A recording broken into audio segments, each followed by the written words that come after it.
Great Scott! I've got here from that blockbuster movie series Back to the Future. It's the DeLorean time machine. So stand by for a time machine toy review. Okay, did I say this was from Back to the Future? Okay, I lied a little bit if I said that. No, this one is technically from Back to the Future 2, which was actually the least popular of the 3 movies in the franchise. However, it's the same car. The DeLorean, only difference is this one flies. In the first movie, it didn't fly till the end, right? Yeah, this would be the DeLorean version with the flip-up wheels that fly. Otherwise, it's the same car. It's the same DeLorean. You can play Back to the Future, any version of the movies, and just use the same car. Well, let's get a close look at the box. Well, here's a good look at the box. I got the price in the front, 5,800 yen, Japanese yen. I bought this in Japan. That would be $56. And that's before you were buying this in the U.S. You can probably get this in the U.S. in specialty stores. You got to pay extra for shipping, or for the cost of shipping it to the U.S. But it would probably be cheaper to buy it from a store instead of by yourself online, because the store guys can usually get a better deal on the shipping. Future Complex, they're calling it. Movie Revo. So this would be their series of movie-based toys from Kaiyodo, Japan. Okay, Kaiyodo are the guys who make Revoltech. They invented the Revoltech idea.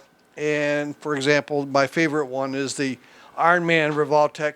The Revoltech is popular. Well, the idea with that is that they have these revolver joints in the arms and legs of your action figures. Well, obviously this is not an action figure, so I don't think Revoltech really comes into play, but we'll find out. We'll have to see, maybe in the wheels and stuff. And they got Universal Pictures, Back to the Future 2, but you can use this in any of the movies. Why not? Sculpted by Manabe Shoichi. Manabe Shoichi. I looked him up. When they say sculpted by this dude's name, I looked him up. Yeah, he's got a Facebook page, and he's got like 4 posts on Facebook. Come on, dude. If you got to be a sculpted by guy, you got to promote yourself a little bit better than that. I don't know what's down here. I can't read that. And there's a little bit of the side. And on the back, they're showing you how great this car is. And it looks like they're including like the flames, from when he burns out. And the doors open, looks like. And stuff, and it looks like it's got a stand, or maybe it says option parts.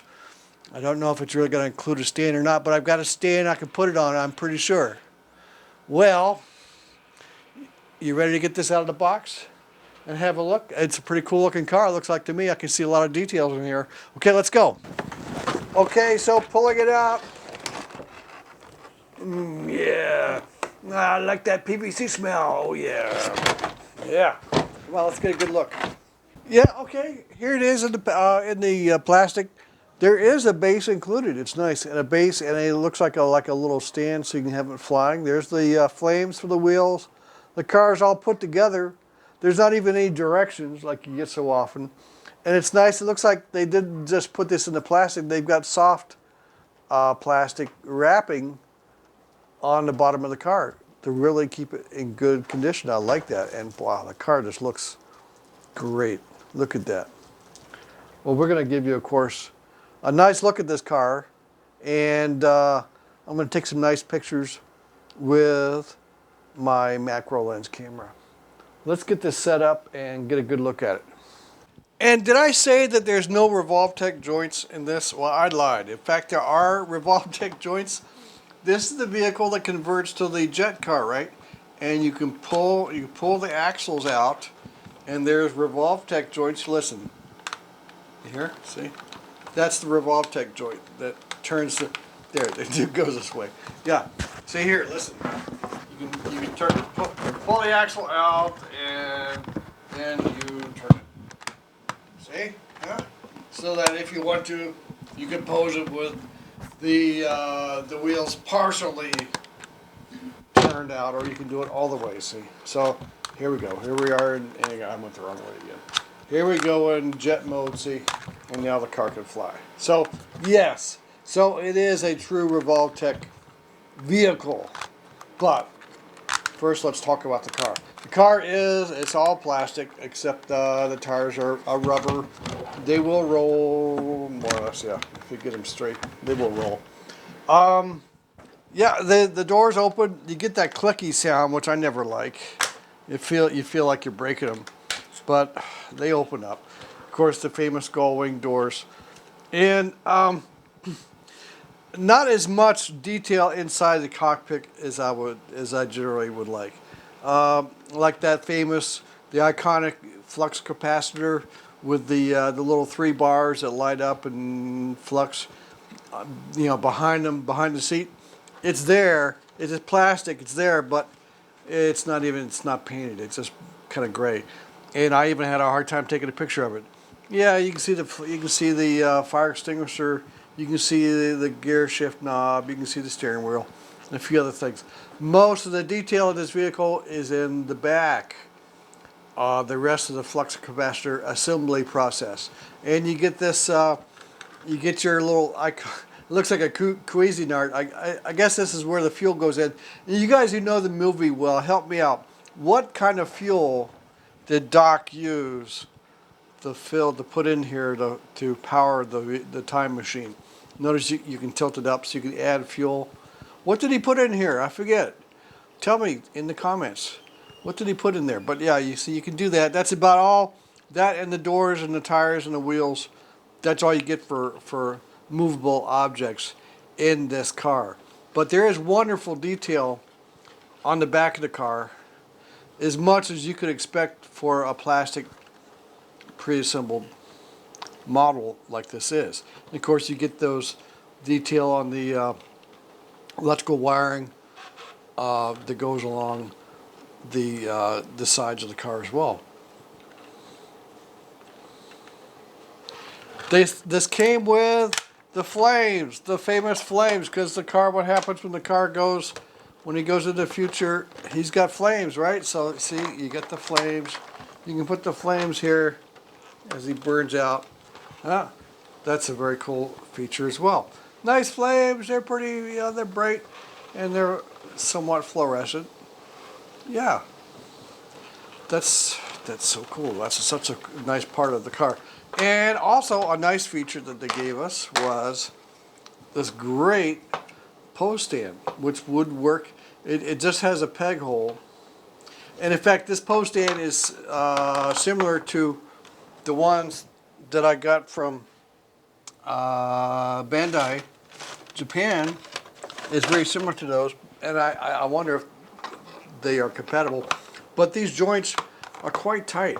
See? You can even hear them when I move them. They're so tight they squeak. And there's a hole on the bottom of the car. And you can put this guy in here and pose the car flying. Let me back up the camera a little bit. There, see? Yeah.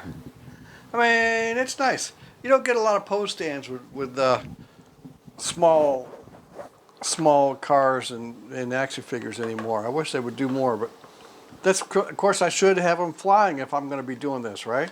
He should be in flight mode. So I'll put the wheels out. Unfortunately, there's no flame effect for the bottoms of the wheels.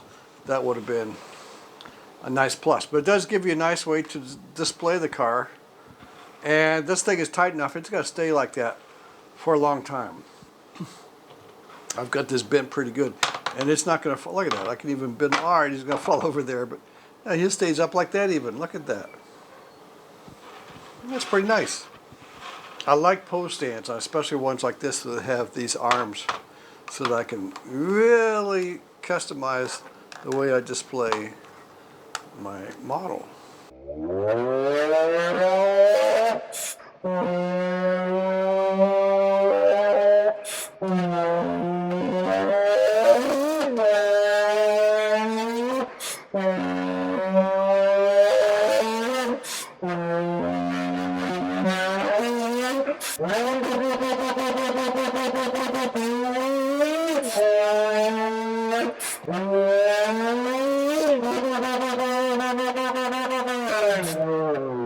So are you like me? When you get a car with doors that open, do you try to find a figure that will sit inside it. Well, okay, obviously your standard 3 3/4 inch figure, actually they're not going to fit, right? Okay, and I've got these old die cast gashapon. No, it's too heavy. That's too big. Okay, but this gashapon looks like about the right size, but his legs don't bend. He's gashapon, Japanese gashapon stormtrooper. But if you had a figure that was optimized for sitting, and this guy is just about 2 inches, a little bit over 2 inches. So if you got a 2-inch figure, that'll go in there. Rocket Raccoon, he came with a vehicle from Mattel. He kind of fits in, but he doesn't really, not really, okay?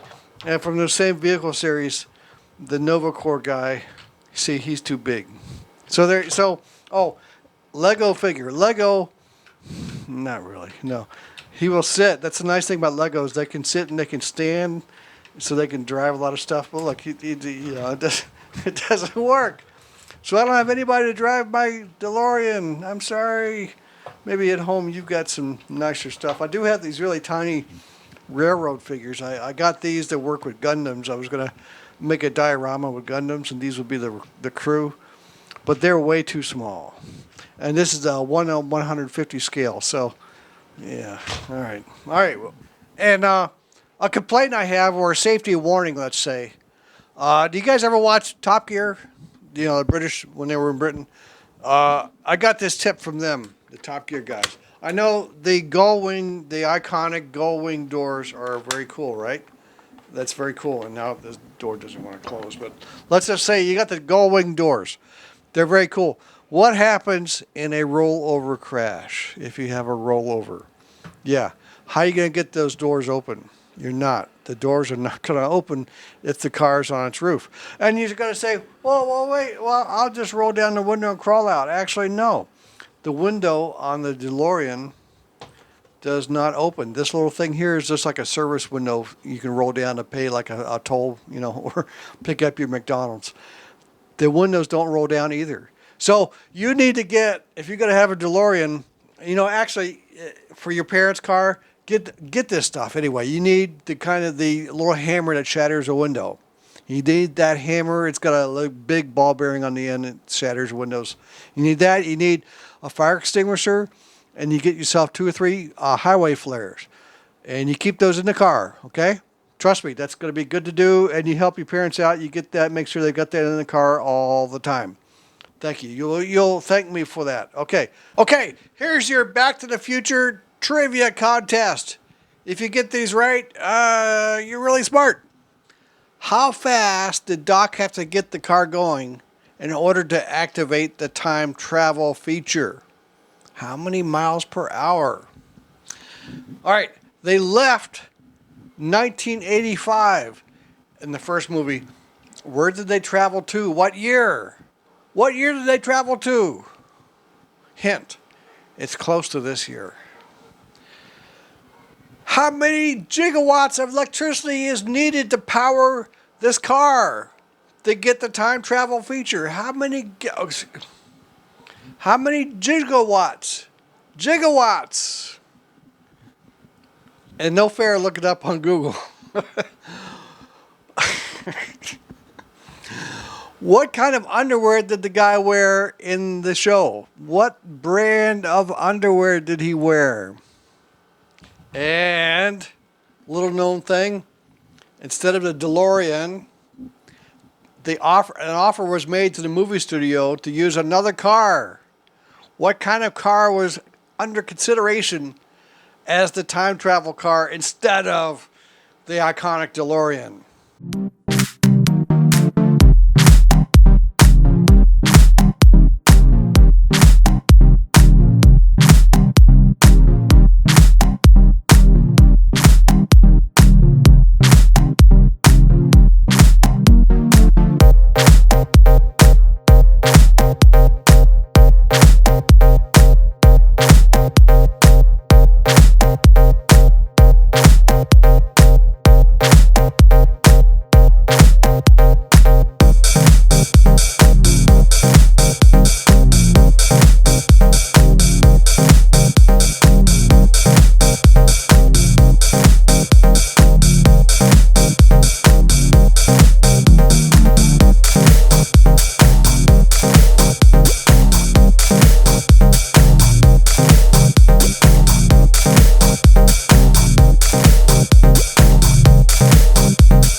So that's my look at the Back to the Future DeLorean car for today.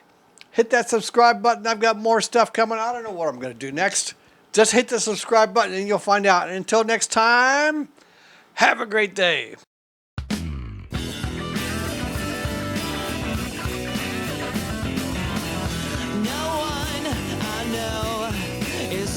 To kill me, I guess I'm doing okay. I'm lost among the millions, just an empty head filled with the sky. I separated my life between the boring